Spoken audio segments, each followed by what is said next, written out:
Welcome people, क्या हाल है? आइए, दिख गए?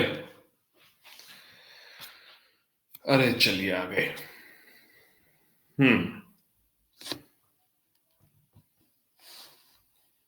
ठीक है जी, शुरुआत करी जाए फिर। Let me quickly pull up the file और फिर हम करते हैं आज अपनी फिजिक्स की शुरुआत। Just allow me a moment.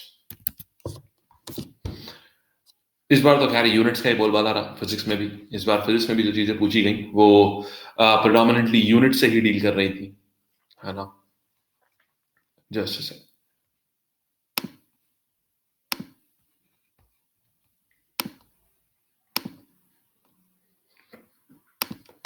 आइए, तो हम लोग क्या करेंगे, कुछ रिपीटेड एमसीक्यूज है, पीवाईक्यूज है, उनको देख। लैग आ रहा है, अभी सही है आई गेस। अब ठीक है, अब आ जाओ यहां पर और यहां पर आप करिए जल्दी से पोल क्विकली। आ जाइए, गो अहेड।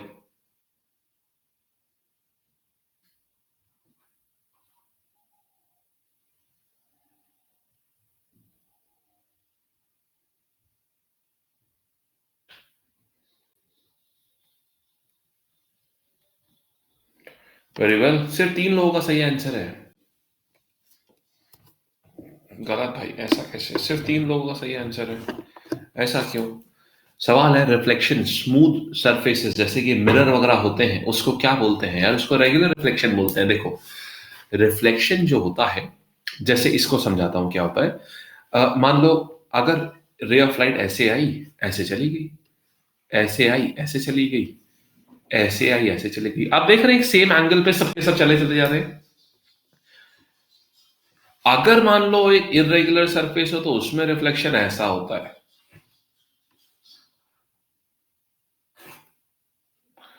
देख रहे हो, सब एक दूसरे को ऐसा काट रहे हैं। ये इरेगुलर रिफ्लेक्शन होता है, यानी आधी कोई रे इधर उड़ रही है, कोई उधर उड़ रही है, कोई कहीं जा रही है, कहीं जा रही है। क्यों? क्योंकि ये सरफेस इरेगुलर होता है। समझ रहे हैं? अगर मान लो रे यहां जाएगी तो यार यहीं वापस चली जाएगी। अगर मान लो वो यहां पड़ रही है तो वो यहां जा रही है, ऐसे जा रही है। अगर मान लो वो यहां आ रही है तो वो ये जा रही है। ये इरेगुलर रिफ्लेक्शन हो जाता है। और इसको बोलते हैं रेगुलर रिफ्लेक्शन, जब सेम एंगल पे जिस पे आई होती है रिफ्लेक्ट हो जाता है। That's called as regular reflection. ठीक है? अब मीटर एंड व्हीकल जो कि क्या करता है, डिस्टेंस बताता है, एक कितना वो चल चुका है वो बताता है। उसको क्या बोलते हैं उस मीटर को, बताइए।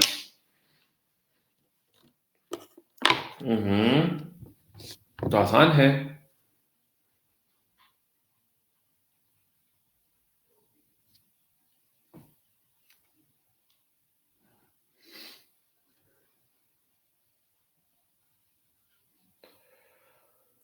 हम्म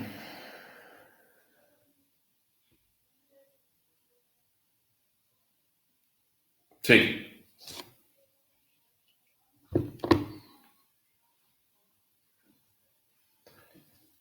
देखिए, वेरी वेल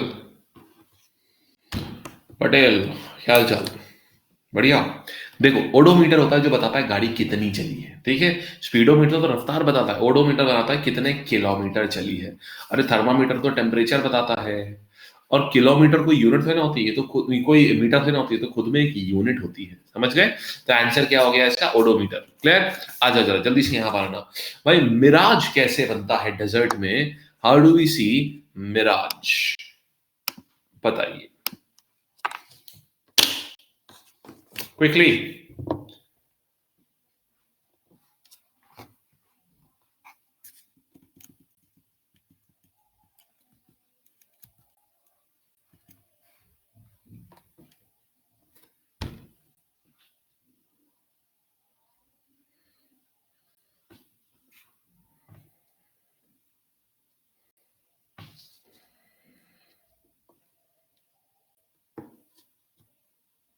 बहुत ही कम लोगों का आंसर सही है। द करेक्ट आंसर, हम जो अकाउंट करते हैं जो एसएससी मानती है, वो टोटल इंटरनल रिफ्लेक्शन होता है। ठीक है?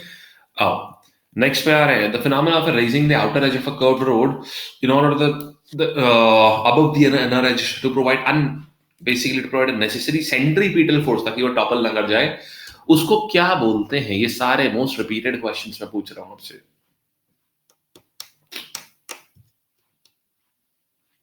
कितने के में कितने लोग अभी दे रहे हैं आंसर्स? बहुत कम दे रहे हैं guess. Called as the banking of roads. ठीक है, called as the banking of roads, banking बोलते हैं उसको। उससे क्या होता है, कभी भी रोड को देखना, रोड्स ना ऐसे होती है, कॉर्नर पे थोड़ी सी रेज होती है, ताकि जब आदमी जब चीज जब पर्सन अपनी गाड़ी मोड़ रहा है तो क्या उसका सेंटर ऑफ मास जो है, सेंटर ऑफ ग्रेविटी जो है, ये क्या है, वो उसी बॉडी के अंदर लाई करे, ताकि वो टॉपल ना कर जाए, ताकि वो पलट ना जाए। ठीक है, इसीलिए हमेशा खुद ही थोड़ा सा बढ़ा देते हैं।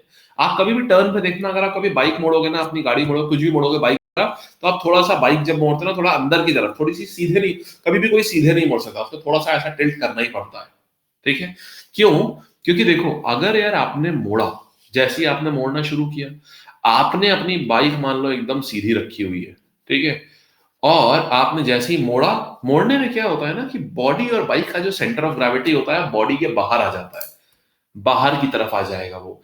और अगर आपका सेंटर ऑफ ग्रेविटी बॉडी के बाहर की तरफ आ गया तो चीज तुरंत टॉपल कर जाएगी, यानी चीज तुरंत गिर जाएगी। आप उसको थोड़ा टिल्ट इसलिए होते हैं ताकि अब जो भी सेंटर ऑफ ग्रेविटी था ना, आप वो आपकी बॉडी के अंदर आ रहा है, यानी कि जितना आप झुक गए, वो भी थोड़ा सा बॉडी के बाहर निकला था, तो आप झुक गए, तो अब वो भी क्या हो गया, वापस से बॉडी के अंदर आ गया, अब वो आराम से मूव कर सकता है। ठीक है, which one of the following is not a property of electromagnetic waves? देख लीजिए पहले आराम से, कोई जल्दबाजी नहीं। अब आ जाइए।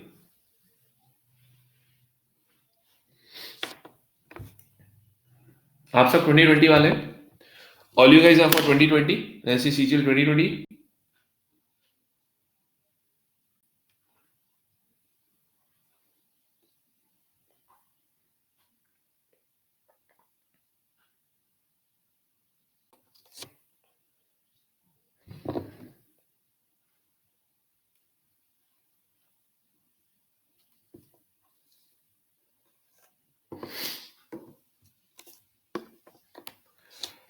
चलिए, तो पोल का सीन अभी कुछ ऐसा चल रहा है। ठीक है, अच्छा, सीएचएसएल के लिए, okay. Nayanika 3 out of 5, Munna Mohanty 2 out of 5, Sanket Kushwaha 2 out of 5। Very well, आपके सामने आपकी रैंक्स दिखा रहा होगा। The correct answer is this. यार, इलेक्ट्रोमैग्नेटिक वेव्स, एक बात बताना, इलेक्ट्रोमैग्नेटिक वेव्स है, इलेक्ट्रोमैग्नेटिक वेव्स अगर हैं, इलेक्ट्रोमैग्नेटिक वेव्स कभी डिफ्रैक्शन तो करती ही नहीं और ना इंटरफेरेंस करती है। ठीक है, वो मैकेनिकल वेव्स थोड़ी ना है, वो मैकेनिकल वेव्स थोड़ी ना है। अच्छा, एक मिनट, सॉरी, ये बताइए, ये डिफ्रैक्शन की बात अगर हम कर रहे हैं, not just mechanical and all, mechanical उसको छोड़ दीजिए अभी के लिए, अभी बाकी देख लेते हैं। नॉट दिया हुआ है, नॉट अ प्रॉपर्टी, इनमें से कौन सी प्रॉपर्टी नहीं होती है? तो oscillating electric and magnetic field are perpendicular to each other, ये तो होती है ना? बताओ, ये होता है ना, ऐसा 90 डिग्री पे होता है। इलेक्ट्रोमैग्नेटिक वेव्स ट्रांसवर्स वेव्स होते हैं, ये भी मेरे को मालूम है, क्योंकि जो प्रोपगेशन का डायरेक्शन है और जो लाइट का डायरेक्शन है वो एक दूसरे का परपेंडिकुलर है। Electromagnetic waves do not require a medium to propagate. हाँ जी, क्योंकि यार सूरज से लेके हमारे पास तक लाइट आती है, अगर लाइट आती है तो फिर क्या होगा? लाइट आएगी तो क्या हो जाएगा भाई, लाइट आएगी तो यहां पर 90 डिग्री हो जाएगा। क्लियर है? ये बात क्लियर हो गई एकदम। ठीक, so electromagnetic waves do not require a medium to propagate. मतलब अगर हमारे पास मीडियम चाहिए होगा, कोई ना कोई, अगर कोई ना कोई मीडियम चाहिए होगा, तो भैया प्रॉब्लम क्या आ जाएगी? यार, लाइट सन से कभी हमारे पास तक आ ही नहीं पाएगी, है ना? आ ही नहीं पाएगी, क्योंकि मीडियम तो होता ही नहीं स्पेस में, it's all empty space, right? So that's the answer. अच्छा, अब फिर बात ही आती है, फिर आंसर क्या हुआ? यहाँ पर लगा हुआ है डू नॉट शो। एक बात बताओ, लाइट भी तो एक इलेक्ट्रोमैग्नेटिक वेव होती है ना? यार, लाइट में डिफ्रैक्शन भी होता है जी, और लाइट में इंटरफेरेंस भी होता है, तो वो तो शो करती है। क्वेश्चन कह रहा है डू नॉट शो, यानी यही गलत आंसर हो गया। ठीक है, यही स्टेटमेंट गलत है, यानी यही मेरा आंसर हो गया। स्पीड ऑफ लाइट मैक्सिमम कहां पर होती है?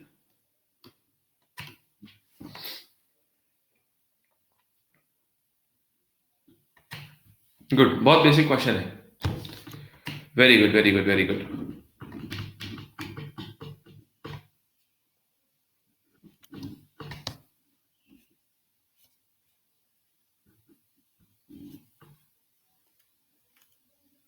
ठीक, लाइट की स्पीड सबसे ज्यादा होती है वैक्यूम में। ठीक है, उसके बाद फिर गैसेस में, फिर लिक्विड्स में, और फिर सबसे कम होती है सॉलिड्स में। ठीक, सॉलिड्स में मूव ही नहीं करेगी। चलिए, सॉलिड्स में मूव सिर्फ और सिर्फ उनकी ओपेसिटी के ऊपर करती है। जैसे आइस है, आइस सॉलिड है, लाइट उसमें मूव करेगी लेकिन बहुत ही स्लो स्पीड होती है और हेविली डिस्पर्स हो जाती है। अब यहां पर आइए ना, this is a good question.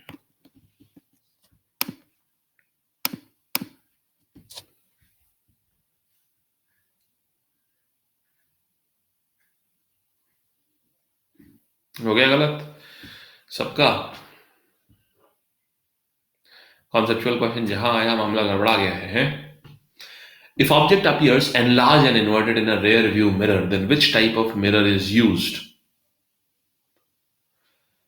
Convex mirror इस्तेमाल होगा जी, अगर एनलार्ज्ड है और इन्वर्टेड है। पहली चीज तो एक बात बताओ यार, रेयर व्यू मिरर में एक बात समझना, हमेशा कॉन्वेक्स मिरर इस्तेमाल होता है, लेकिन आप लोगों ने यही गलती कर दी। लेकिन क्या वो एनलार्ज दिखाता है? नहीं। आपको एक बात बताओ, कॉन्वेक्स मिरर में तो हमेशा डिमिनिश इमेज आती है ना, हाँ या ना? अरे इसमें तो डिमिनिश आती है। डिमिनिश्ड इमेज अगर आ रही है तो वो कॉन्वेक्स तो हो ही नहीं सकता, क्योंकि कॉन्वेक्स में तो हमेशा डिमिनिश्ड इमेज आएगी, राइट? लेंस नहीं था ये, यहां मिरर की बात हो रही थी। ठीक है, अब एक चीज समझो, जब डिमिनिश्ड इमेज आ रही है तो मैं क्यों यूज करूंगा कॉन्वेक्स मिरर? क्योंकि नहीं यूज करूंगा ना, तो आंसर क्या होगा? कॉनकेव होगा। क्योंकि जब स्पेशली कॉनकेव में ही तो खाली मेरे पास एनलार्ज होती है, इन्वर्टेड और एनलार्ज, ये तो कॉनकेव में मिलेगी ना मुझे, ना कि कॉन्वेक्स में। बात समझ आ रही है? कॉन्वेक्स में तो मुझे क्या मिलती है? हमेशा डिमिनिश्ड इमेज मिलती है। तभी तो मैं इतना बड़ा ट्रक जो पीछे होता है मेरी गाड़ी के, मैं उस पूरी ट्रक की फोटो अपने छोटे से मिरर में देख पाता हूं, क्योंकि इमेज उसकी डिमिनिश्ड होती है। ठीक है, आ जाओ यहां पर, आ जाओ।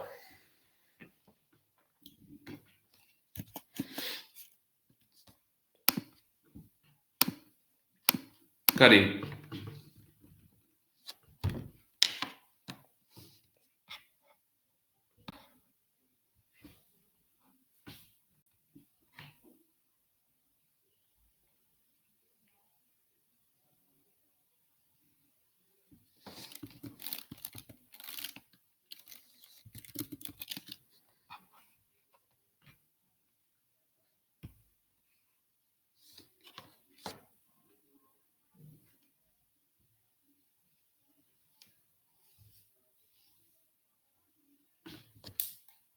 ठीक है, ठीक है, वेरी गुड।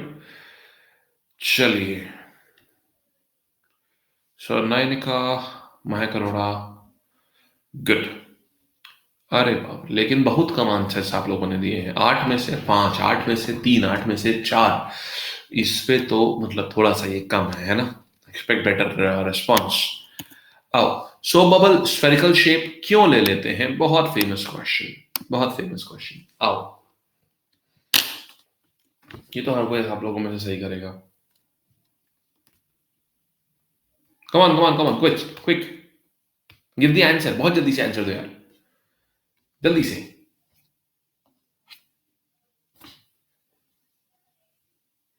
आप में से कोई प्लस स्टूडेंट तो नहीं है ना यहाँ पर?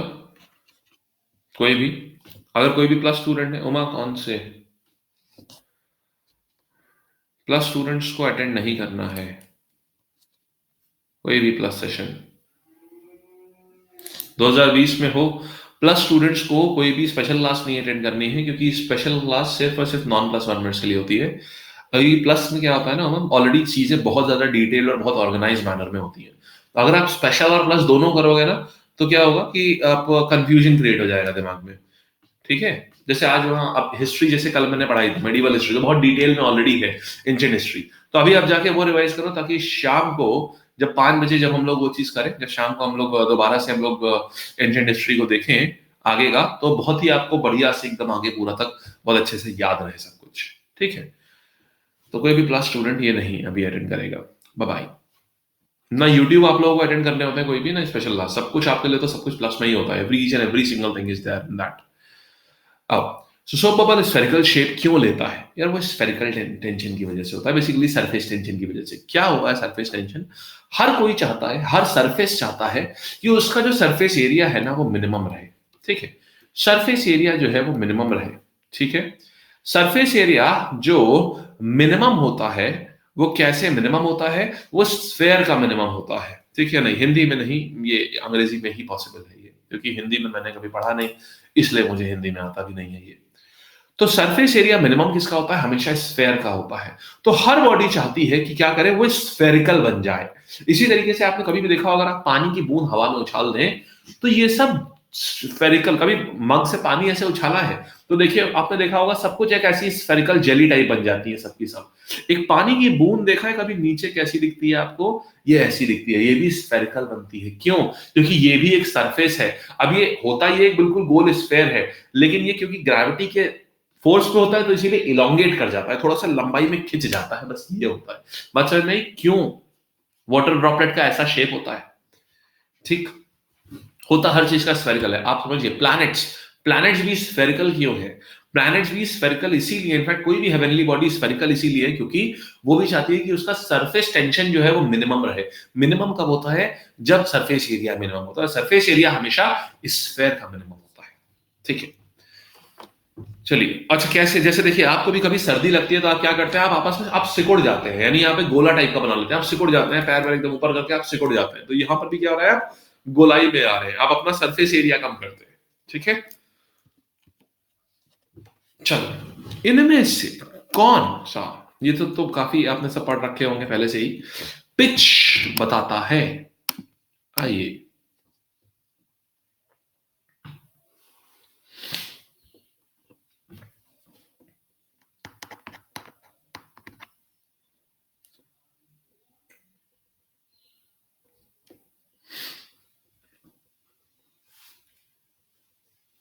क्विक।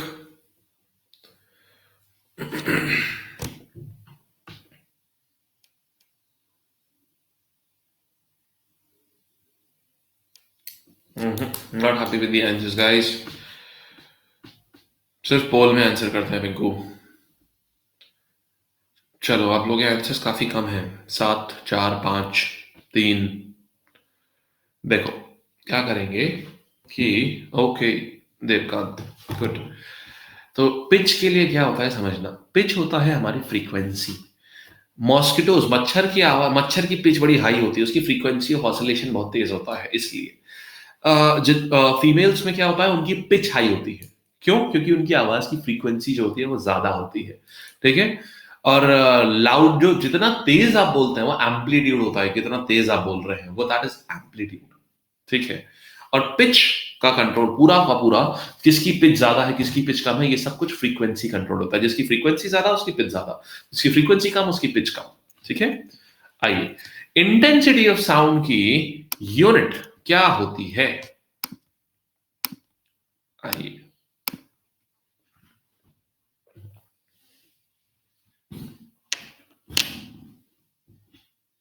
वेरी गुड, बहुत बढ़िया, ये सवाल आप लोगों ने सही बताया, ठीक है। अरे, इसमें क्यों कम कर रहे हो भाई, सही तो जा रहे थे, हैं? सही जाते जाते गलत रास्ते पे चले गए। नहीं, the correct answer is decibel only, ठीक है? The correct answer is decibel. चलिए, अब सवाल एक बार देख लो पहले, अब मैं सवाल लाता हूं। इनमें से किसके लॉ के ऊपर हाइड्रोलिक लिफ्ट काम करती है? लीजिए, ऑप्शंस आपके सामने। किसके लॉ के ऊपर हाइड्रोलिक लिफ्ट काम करती है? जो मैंने करंट अफेयर्स से स्टार्टिंग दिए हुए तो उससे पढ़ लेना, जितना सीजीएल में करंट अफेयर्स स्टार्टिंग आ रहा है वो बिल्कुल वही आ रहा है जो मैंने दिए हुए हैं बैचेस में। तो जो भी लोग जिनको भी मिले हैं वो, तो उनको पढ़ लेना अच्छे से, ठीक है? 90-95% कुछ बैच, कुछ शिफ्ट में 100% करंट अफेयर्स से स्टार्टिंग वही आए हैं जो मैंने दिए हैं आप लोगों को, तो उसको जरूर से देख लीजिएगा अच्छे से।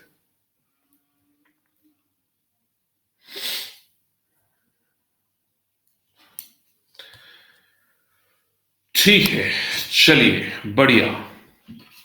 The correct answer is Pascal's law. देखो ये होता क्या है यार, ये होता ऐसा है कि आप जैसे एक अगर क्लोज लिक्विड है, आप लोगों में से कितने लोगों ने बाइक चलाई जिसमें डिस्क ब्रेक हो? चलाया? With bike with disc break,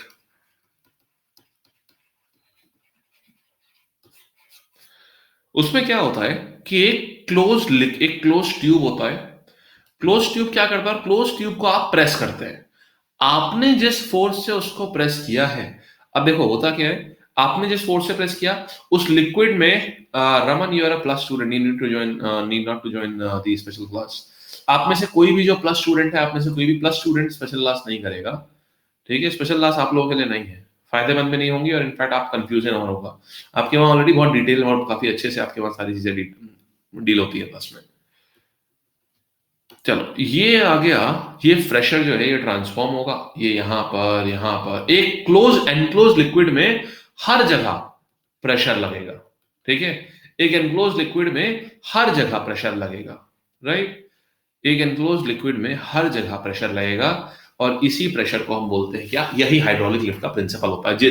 मैंने तो लगाया छोटे से जगह पर, लेकिन लेकिन क्या हो रहा है यहां पर, क्या करेंगे, ये इस जगह पर ये आता है। ठीक है, क्लियर, ये इस पूरे के ऊपर प्रेशर करेगा। ठीक है जी। अच्छा, आप में से जितने भी 2020 के लिए एस्पिरेंट्स हैं, बाकी जिनको नहीं है दे गाइस कैन गो, जो 2020 के लिए एस्पिरेंट्स हैं, the ones who want to cover the entire syllabus, how many of you want to cover the complete syllabus?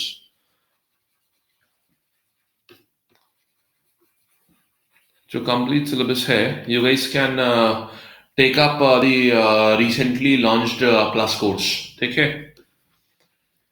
ये अभी शुरू हुआ है 27 को। अब अभी आगे कोई नहीं आएगा, इसीलिए अभी मैं बता दे रहा हूँ। 27 या 26 या 28 फेब में स्टार्ट हुआ है। इसमें मेरी 3 क्लासेस हुई हैं अभी तक की।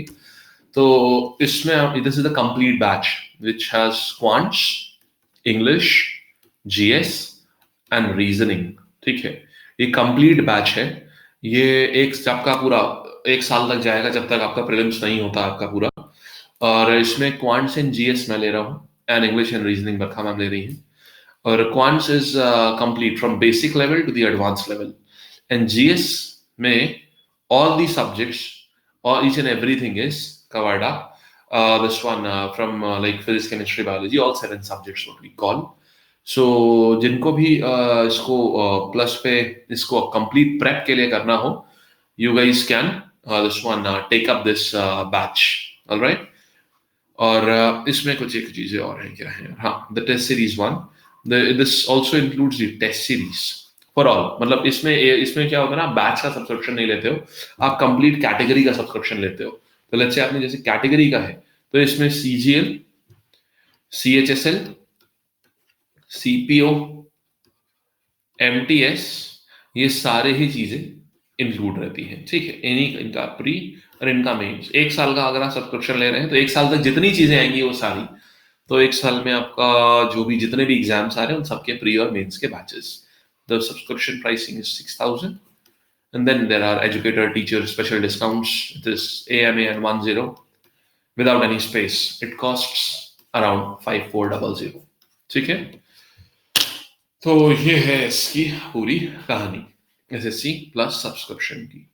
ठीक है जी, कोई डाउट तो नहीं है कैसा भी किसी भी चीज में? All clear? ठीक है, आज शाम को 5 बजे उसकी क्लास है, क्या बोलते हैं, we dealing ancient history, the last part of ancient history is there. ये कोर्स जो होता है, देखो ये ऐसा नहीं होता एक्चुअली में। देखो क्या है ना कि ये कोर्स, जैसे ये पर्टिकुलर की बात करूं तो 4 महीने, लेकिन इसी में क्या होगा, अभी मार्च में ही इसी का प्रैक्टिस बैच अलग से लॉन्च हो जाएगा। वो अनदर 4-5 महीने लगातार चलता रहेगा। फिर उसके बाद इसी का रिविजन बैच लॉन्च हो जाएगा।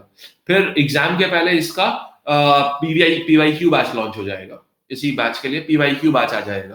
तो 1 साल तक जितने भी बैचेस आते हैं आप उन सब में एनरोल करते हैं। इसीलिए रिकमेंडेड जो रहता है वो 1 साल का रहता है। 1 साल का सब्सक्रिप्शन रिकमेंडेड होता है, 2 साल का भी होता है, और लेकिन 2 साल का मैं रिकमेंड करता नहीं, 2 साल की जरूरत नहीं होती, क्योंकि सीजीएल इज नॉट अ पंचवर्षीय योजना, एक ही बार में हो जाएगा। ठीक है, मार्च में नहीं, दिसंबर में उम्मीद है।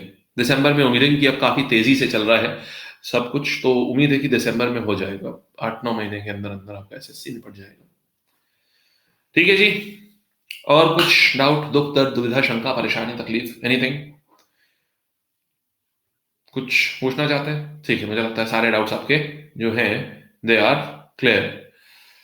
चलो then let's do bye bye, टाटा, एंड मुलाकात करते हैं अपने सेशन में 5 बजे, या जो भी अपने स्पेशल क्लास में आना चाहते हैं तो उनसे अगली स्पेशल क्लास में। ठीक है, चलिए, बाय बाय। जीडी वो जो भी है, जितने भी देखो, एक साल तक जितने भी बैचेस आते हैं, जितने भी एग्जाम है, उन सबके बैचेस आते रहते हैं, जो भी चीज हो रही है। ठीक है, चलिए।